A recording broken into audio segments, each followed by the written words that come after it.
Lands ఏవైతే Singareni provide చేస్తా అని చెప్పిందో అవి అందరికీ ప్రొవైడ్ చేయలేదు. అండ్ అలాగే వీళ్ళు ఎప్పుడైతే ఈ ల్యాండ్లు తీసుకున్నప్పుడు వాళ్ళు ఇచ్చిన హామీలు ఏవైతే ఉన్నాయో వీళ్ళకు పట్టా చేసి ఇళ్ల స్థలాలు ఇస్తామని చెప్పారు అనే ఒక మెయిన్ అలిగేషన్ ఒకటి. కానీ ఇప్పుడు వాళ్ళకు పట్టాలు ఇవ్వలేదనే వాళ్ళు బాధితులు చెప్పుకొస్తున్న పరిస్థితి ఉంది. అలాగే కాదు, రోడ్లు కూడా వేస్తామని చెప్పారు, కరెక్ట్గా రోడ్లు వేయలేదు. అండ్ ఆ పట్టాలు కూడా ఇచ్చే వాళ్ళకి అందరికీ కూడా కరెక్ట్గా చెందలేదు అని చెప్పేసి వాళ్ళు ఆవేదన వ్యక్తం చేస్తున్నారు. సంవత్సరంన్నర నుంచి వాళ్ళు పోరాటం చేస్తూనే ఉన్నారు. కాకపోతే సింగరేణి అధికారులు దీన్ని పట్టించుకోకుండా వాళ్ళకు నచ్చిన విధంగా వీళ్ళని ఇబ్బందులకు గురి చేస్తున్నారు. ఒకసారి మనం మాట్లాడే ప్రయత్నం చేద్దాం వాళ్ళతో, బాధితులతో. ఈ సంవత్సరంన్నర నుంచి వాళ్ళ విసిగి వేజారి ఈరోజు డైరెక్ట్గా ఇక్కడ ధర్నాకు దిగడం జరిగింది. ఒకసారి వాళ్ళతో మాట్లాడే ప్రయత్నం చేద్దాం. వాళ్ళు ఏమంటున్నారు, వాళ్ళ బాధలు ఏంటి, వాళ్ళ మెయిన్ ఇష్యూస్ ఏంటి, వాళ్ళకి సార్ట్అవుట్ కావాల్సిన ప్రాబ్లమ్స్ కూడా ఒకసారి మాట్లాడదాము. Right, come. 2010 స్టార్ట్ అయింది.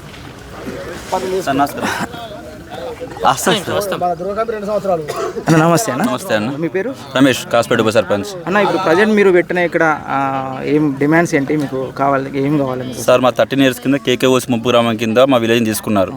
అక్కడ మాకు వేరే దగ్గర ల్యాండ్స్ ఇచ్చారు. అప్పుడు మాకు ప్రజాప్రభుత్వ శాఖలు ఏమని చెప్పారంటే, మాకు ఖచ్చితంగా రిజిస్ట్రేషన్ డాక్యుమెంట్ ఇస్తాం, మీకు పట్ట ల్యాండ్ ఇస్తాం, ఇంతకన్నా ఈ ఊళ్ళో మీరు ఎంత నష్టపోతున్నారో దానికన్నా మీకు డెవలప్మెంట్ చేసిస్తామని చెప్పారు. రిజిస్ట్రేషన్ డాక్యుమెంట్ ఇస్తామని చెప్పాడు. దాదాపు 5 years అవుతుంది. రోడ్డు వేయలేదు. ఇంటి పర్మిషన్ కూడా ఫ్రీ ఇస్తా అని చెప్పారు. మా దగ్గర పాత చెప్పిన ఆర్డీఓ గారు, పాత చెప్పిన జిఓ గారి కూడా వీడియోలు ఉన్నాయి. మాకు రిజిస్ట్రేషన్ డాక్యుమెంట్ ఎప్పుడు ఇస్తారు?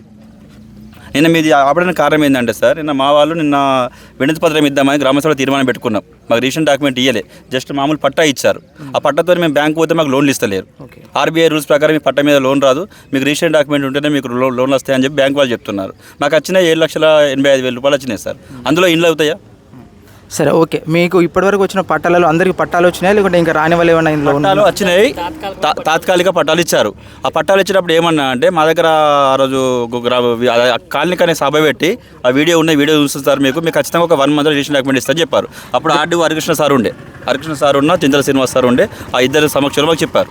గ్రామ సభలో మీరు పెట్టిన తీర్మానాలు అవి తీర్మానం పెట్టింది ఇదే సార్. మాకు రిజిస్ట్రేషన్ డాక్యుమెంట్ కావాలి, మాకు సపరేట్ పంచాయతీ కావాలి, ఇంటి పర్మిషన్లు సింగరేణి భరించాలి. ఇప్పుడు మరి ఇక్కడ జిఎం ఏమంటారు, మందమరి జిఎం ఏమంటారు? అంటే వాళ్ళ దగ్గరికి వెళ్ళి మీరు వినతి పత్రాలు ఇవ్వడం జరిగింది కాబట్టి ఫైర్స్ అవుతుంది సార్. రేపు మాపు అంటున్నారు, ఆ పని అవుతలేదు. మా కరెంట్ ఇచ్చి కూడా 6 months అవుతుంది. ఆ 6 monthsలో ఇల్లు కట్టాలంటే కాల్ చేయాలంటే కష్టం సార్. మా ఇండ్లు కూలిపోవడానికి రెడీ ఇబ్బంది ఉన్నది. మాకు ఈ వర్షాకాలం వస్తే ఈ బ్లాస్టింగ్లకు ఇండ్లు ఆగాయి. మేము పోవడానికి సిద్ధంగా ఉన్నాం, మేము పోము అంటలేము. మాకు ఇచ్చే డిమాండ్, మాకు ఇచ్చిన వసతులు ఇస్తే మేము తొందరనే వెళ్ళిపోతాం. మరి ఈ రిజిస్ట్రేషన్ మరి వాళ్ళు చేపిస్తున్నారా, లేకుంటే చేపియలేరని చెప్పి అంటే వాళ్ళు ఏం సమాధానం చెప్తలేరు. దానికోసమే గ్రామసభ పెట్టి తీర్మానం పెట్టి నేను ఇద్దామని పోతే వాళ్ళు మా ఆత్మాభిమానం దెబ్బ కొట్టారు. నిన్న ఎస్జిఎం గారు ఏదో బయట పనున్నాను వెళ్తే ఎస్ఓడి జిఎం దగ్గరికి వెళ్ళారు. ఎస్ఓడి జిఎం సార్ ఇట్లా డస్ట్ వస్తుందంటే మీరేమో మాస్కులు కట్టుకోండి, లైట్లు వేయమంటే 11 kV కాకుండా నేను 34 kV వేయాలా, రోడ్ లేకుండా మేము అడ్డం పడతారు అన్నట్టు కొద్దిగా ఎవరికైనా మాకు అభిమానం ఉంటాయి కదా సార్. దాని మీద మేము ఈరోజు పోరాటం చేస్తున్నాం. ఓకే, ఈ సంవత్సరంన్నర నుంచి వెళ్ళి మీరు ఇచ్చిన కంప్లైంట్స్ కానీ ఇవి జిఎంకి ఏం పట్టించుకోలేదు, ఇప్పటివరకు ఏం పట్టించుకోలేదు. తిరగంగా రోడ్ అయింది సార్. ఓకే, రోడ్ అయింది అంటే కాలనీలో డెవలప్ అయింది, కానీ ప్రధాన సమస్య మెయిన్ రోడ్ కాలేదు. మాకు ఇప్పుడు రిజిస్ట్రేషన్ డాక్యుమెంట్ 7 లక్షలు వచ్చినాయి సార్. ఎవరికైనా మళ్ళీ మేము కట్టుకుంటామా సార్? 100 ఇళ్ళు కట్టుకుంటాం. ఆ 7 లక్షలలో ఇల్లు అవుతుందా? అది జస్ట్ మాకు ట్రాన్స్పోర్ట్కే 2-3 శ్యాము బొజ్జరావు అనే వాళ్ళు అయితే వాళ్ళు ఇన్వర్టర్ తీసుకొని వచ్చి కిరాయిలు తీసుకొని బండ్లు కిరాయి పడితే బండ్లు నష్టపడి కూడా వాళ్ళే కట్టుకున్నారు. ఆ వీడియోలు కూడా మా దగ్గర ఉన్నాయి. అయినా మేము ఎప్పుడు ఈ 10 years మేము ఒక్కరోజు కూడా మాకు మీరు చేస్తలేదని చెప్పి పోసి ఆపలేదు సార్. మేము ఇదే ఫస్ట్ టైం. అప్పుడు అది వాళ్ళు మా ఆత్మాభిమానం మీద దెబ్బ కొడుతున్నారు కాబట్టి ఈ రోజు ఆపాము. మేము ఇప్పుడు కూడా వాళ్ళు చేస్తారని నమ్మకం కొద్దే ఉన్నాం. నేను సబ్ కలెక్టర్ కూడా మేము తీర్మానం ఇచ్చాం పంచాయతీలో. సార్ కూడా సానుకూలంగా స్పందించారు. సబ్ కలెక్టర్ కూడా నేను చేపిస్తాను, మీ డిమాండ్స్ మీకు ఖచ్చితంగా వాళ్ళు చేయాల్సిందే, వాళ్ళు చేయకుండా దగ్గర కూడా చేపిస్తాను మాకు హామీ ఇచ్చారు. ఇది పరిస్థితి, ఇక్కడ ఉన్న పరిస్థితి. గత వీళ్ళు 1-2 సంవత్సరాలు ఏదైతే ఉందో అప్పటి నుండి ఇప్పటి వరకు అసలు ఇచ్చిన కంప్లైంట్స్ అన్నీ కూడా పక్కన పెట్టేసి నిర్లక్ష్యంగా మాట్లాడడం జరుగుతుంది. ఇక్కడ ఈ ఇష్యూయే కాదు, ఇక్కడ ఉన్న మందమరి జిఎం మీద చాలా అలిగేషన్స్ ఉన్నాయి. వారికి క్యాస్ట్ బేస్డ్గా వర్క్ చేస్తున్నారు అని చెప్పేసి చాలా అలిగేషన్స్ ఉన్నాయి. ఎవరైనా గట్టిగా మాట్లాడినా, జర్నలిస్టులు రాసినా కూడా వాళ్ళకు ఇంటికి పవర్ కట్టింగ్స్ అనేటివి చేస్తున్నారు. తక్షణమే క్వార్టర్స్ కూడా ఖాళీ చేయించే పరిస్థితి ఉంది. ఇంత మూర్ఖంగా ఇప్పటి వరకు ఏ జీఎం లేరు అని చెప్పేసి ఇక్కడ ప్రజలు వాళ్ళ ఆవేదన వ్యక్తం చేస్తున్నారు. ఇది ఇక్కడ ఉన్న సంగతి. మరి దీన్ని ఎన్ని రోజులలో క్లియర్ చేస్తారో, ఎన్ని రోజులలో క్లియర్ చేయలేరో మరి అది జీఎంకి తెలుసు. అండ్ ఆ జీఎం పైన అధికారులకు చెప్తారా, వాళ్ళు స్పందిస్తారా లేదా అనేది చూడాలి. సార్ ఒక చిన్న పాయింట్ సార్, ఒక్క నిమిషం. ఉన్న సర్పంచ్ గారితో కూడా ఒకసారి మాట్లాడే ప్రయత్నం చేద్దాము. వారు ఏమంటారు, వాళ్ళు ఏం సొల్యూషన్ ఏం కావాలో అని ఒకసారి మనం తెలుసుకునే ప్రయత్నం చేద్దాం. అమ్మ, మీరే సర్పంచ్. ఇప్పుడు ఇక్కడ ధర్నా చేస్తున్నారు కదా.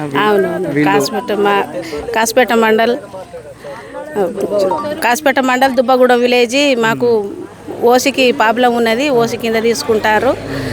దానికి సంబంధించినవి మాకు అన్నీ సహకరిస్తామని సింగరేణి వాళ్ళు అన్నారు, ఎంఆర్ఓ వాళ్ళు అన్నారు, ఆర్డీఓ వాళ్ళు అన్నారు, కలెక్టర్ అన్నారు.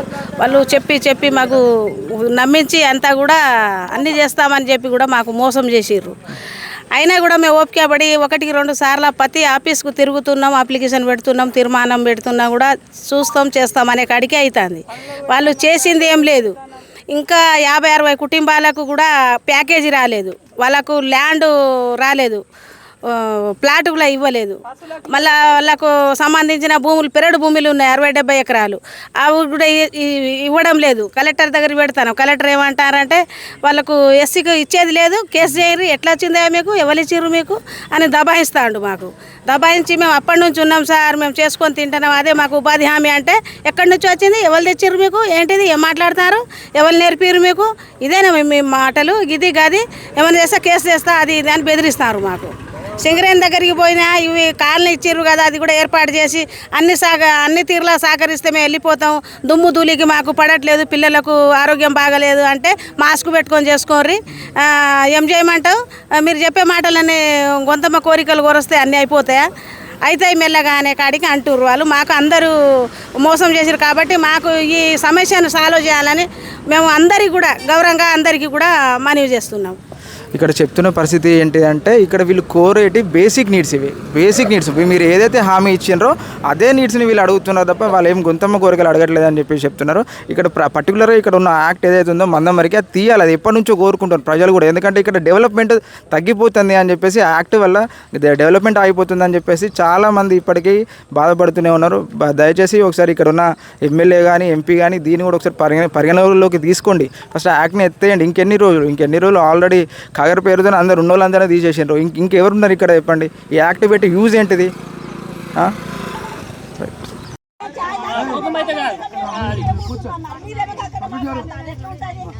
ఓకే అమ్మ కూర్చోలేదా?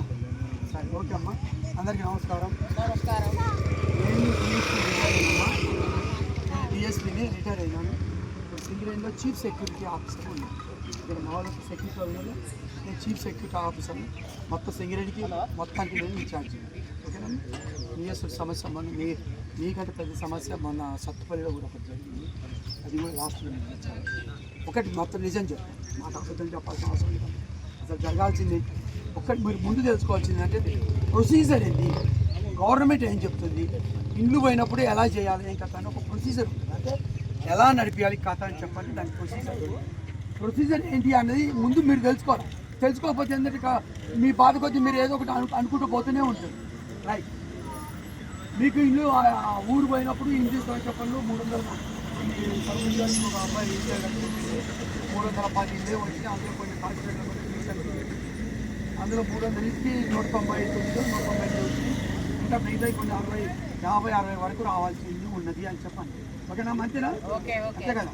రైట్. అయితే మీకు ఇల్లు ఇవ్వాల్సింది ఎవరు? యాక్చువల్గా మీకు ఇల్లు పోతే ఇల్లు ఇవ్వాల్సింది ఎవరమ్మా? ఇదే మీ సమస్య. అయితే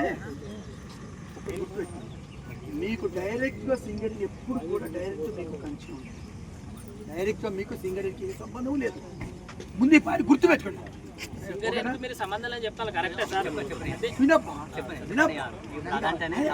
నేను ఎందుకంటున్నా కూడా నీకు చెప్తాను. నేను ఇక్కడ గుర్తుపెట్టుకో, నువ్వు పోరాటం చేయి, నీ సమస్య సాల్వ్ అయ్యేంత వరకు నువ్వు కూర్చోవాలో చేయాల్సిందే.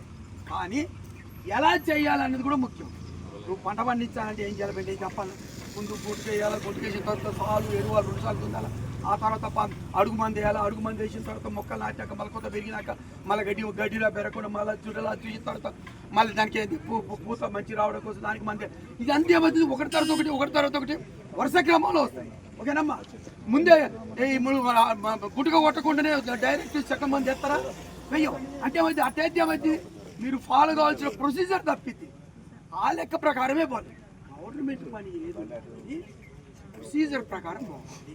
ఓకేనమ్మా, ఇంతవరకు అర్థం రైట్. ఇక్కడ ఏంటంటే ఆ స్థలం ఇప్పుడు మీ ఊరి స్థలం ఏదైతే ఇప్పుడు సింగరేణి వాళ్ళు తీసుకుంటారో డైరెక్ట్ సింగరేణి వాళ్ళు తీసుకోవట్లే. ఇది మాకు కావాలి, ఇంత ప్లేస్ ఇన్ని ఎకరాల స్థలం మాకు కావాలని చెప్పని గవర్నమెంట్కి అర్జీ పెట్టుకుంటే ఓకే పరిశీలిస్తారు. ఇది ఇవ్వచ్చా ఇవ్వకూడదా, మన ప్రజల నుంచి తిరుగుబాటు వస్తుందా, ఎంతవరకు ఖర్చు వస్తుంది, ఈ ఖర్చు అంతే ఎంతవరకు మీరు పరిచయం కొన్ని వారాలు నెలలు ఒక్కొక్కసారి సంవత్సరాలు తరబడి జరుగుతాం. ఈ వ్యవహారం అంతా రోజుల్లో అయ్యేటి ముచ్చట కాదు, కొన్ని సంవత్సరాలు పడుతుంది. ఇదంతా సరి అయిపోయిన తర్వాత ఏం చేస్తాయి, మాకు ఇంత కావాలంటే ఓకే మీతో మేము ప్రజలతో మాట్లాడుకోవాలి చెప్పని ఏం చేస్తారు, మీటింగ్ పెడతారు. పబ్లిక్ హియరింగ్ మీటింగ్ అని చెప్పని పెట్టండి. ఇప్పుడే మీ ఊర్లో కూడా పెట్టిన ఎక్కడైనా ఉంటుంది, ఎక్కడైనా రూల్ అది పక్క రూల్ పెట్టాల్సింది. ఒక వ్యూని వ్యవసాయ భూమిని తీసుకోవాలని చెప్పనుకున్నా కానీ ఆ పబ్లిక్ హియరింగ్ పెట్టాల్సిన. పబ్లిక్ హియరింగ్ అంటే ఏంది, మీరు చెప్తారు మేము వింటాం, మీ సమస్య ఏందో మేము వింటామని చెప్పని అక్కడ ఆడియో కానీ కలెక్టర్ కానీ వచ్చి కూర్చొని మీరు చెప్పేది మొత్తం మీరు చెప్తుండకపోతే ఎప్పటికప్పుడు వాళ్ళు రాసుకుంటున్నట్టు మొత్తం అందరి ఎవరెవరు ఏం చెప్పినన్ని కూడా మొత్తం రాసుకుంటూనే ఉంటారు పక్క కోసం.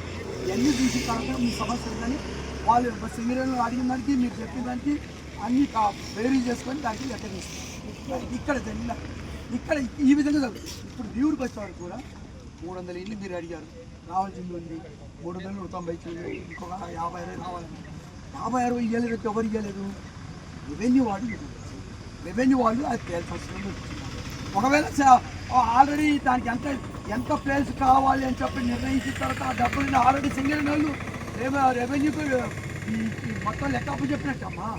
లెక్క అప్పచెప్పిన తర్వాతనే వాళ్ళు మీకు పంచిరు. ఒకవేళ స్థలాలు తక్కువ పడుతున్నాయో మరి ఒకవేళ అంత ప్లేస్ లేదో మరి తక్కువ చేసి ఇచ్చినో లేకపోతే అదేందో సమస్య మీరు ఎవరితో తెలుసుకోవాల్సి ఉంటుంది, ఆర్డీఓ దగ్గర ఆర్డీఓని అడగాలి. ఎందుకంటే ఇది ఇవ్వాల్సిన ఆర్డీఓ గారే.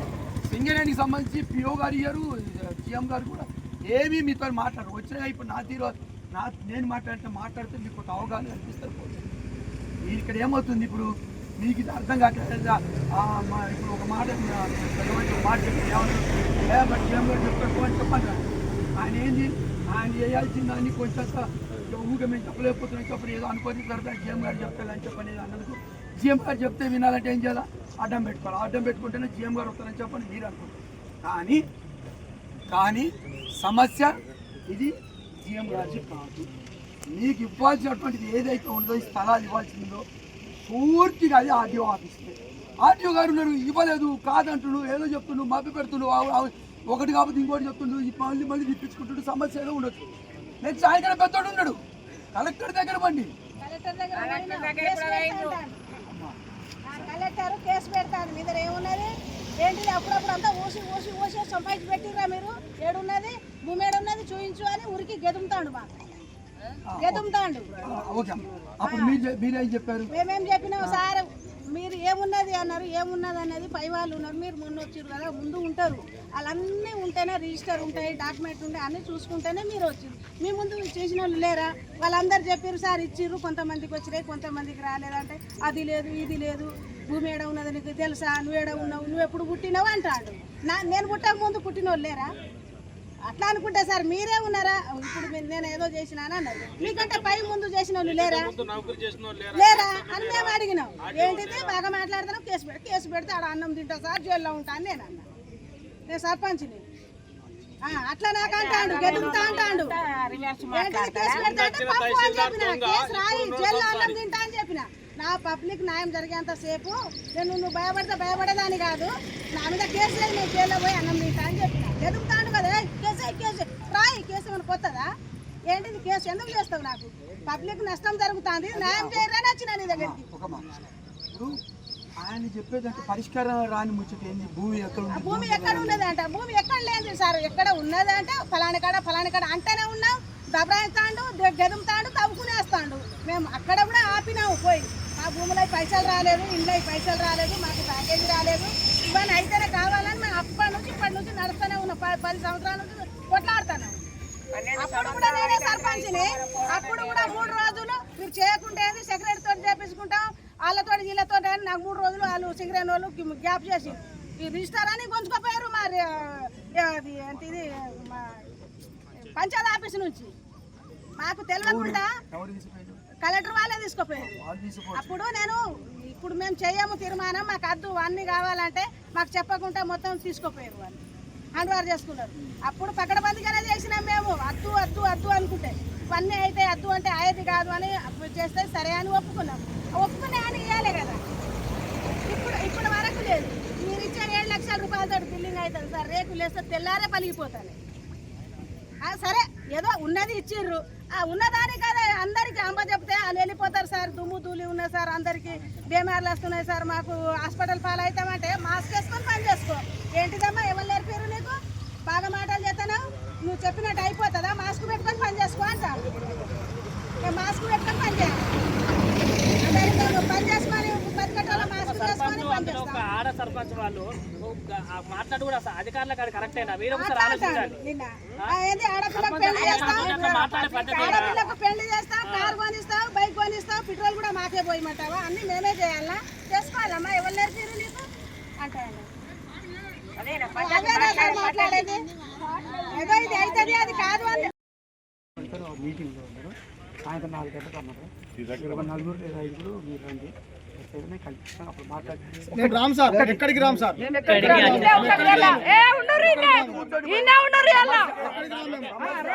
మేము ఎన్ని కంపెనీలు వేసుకుంటాం సార్, మీరు చెప్తారు, మీరు వచ్చిన వాళ్ళ ఫలితాలు చెప్పారు.